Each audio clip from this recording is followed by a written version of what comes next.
উদ্বোধনে। তো এই কলকাতারই ছেলে ও।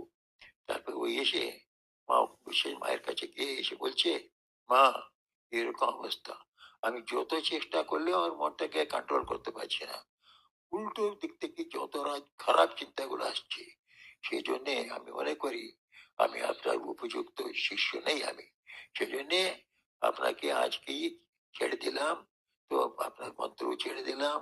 আমি এখন, আমাকে আপনি দেখতে পাবেন না আবার, মানে আমি আত্মহত্যা করে দেবো, এরকম ব্যাপার বলে দিয়ে চলে যাচ্ছি।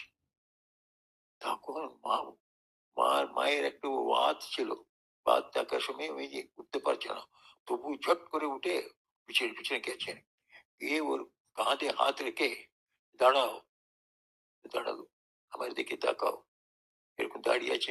ওদিকে মুখ করে, মা পিছনে, তো পিছিয়ে দেখছি, মা চোখে দেখে, চোখ থেকে একটা করুণার লহরী দেখছি। মা করুণাতে দেখছেন ওকে। ও চোখটা দেখে ওর মনেতে এমন একটা ফিলিং হলো, মায়ের করুণা এত আমার উপর আছে, কি জন্য আছে কিছু বুঝতে পারছি না। তখন মা বলছেন, তোমার মনে যদি এরকম খুব খারাপ চিন্তাগুলো আসলে ভয় পাবে না, আমাকে মনে করবে, আমার চিন্তা করবে।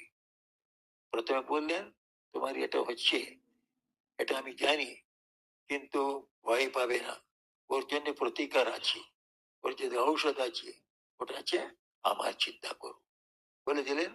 মা ফিরে চলে গেলেন।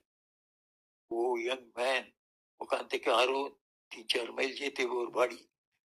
এটাই মায়ের চোখ দেখছি, করুণার ভরি চোখ, করুণার ওর উপরে যেমন বর্ষিত হচ্ছে, আর মায়ের কথা শুনছে, ভয় পাবে না, যখনই তোমার খারাপ চিন্তা আসে তখন তুমি আমার চিন্তা করবে, তাহলে সব ঠিক হয়ে যাবে। এটাই বলতে বলতে বলতে, চিন্তা করতে করতে করতে মনে গেছে, বাড়ি গেছি। বাড়ি পৌঁছাতে পৌঁছাতে ওর মনটা পূর্ণ শান্ত হয়ে গেছে। তারপরে রোজ বসলে ধ্যান, আপনি ধ্যান হচ্ছে।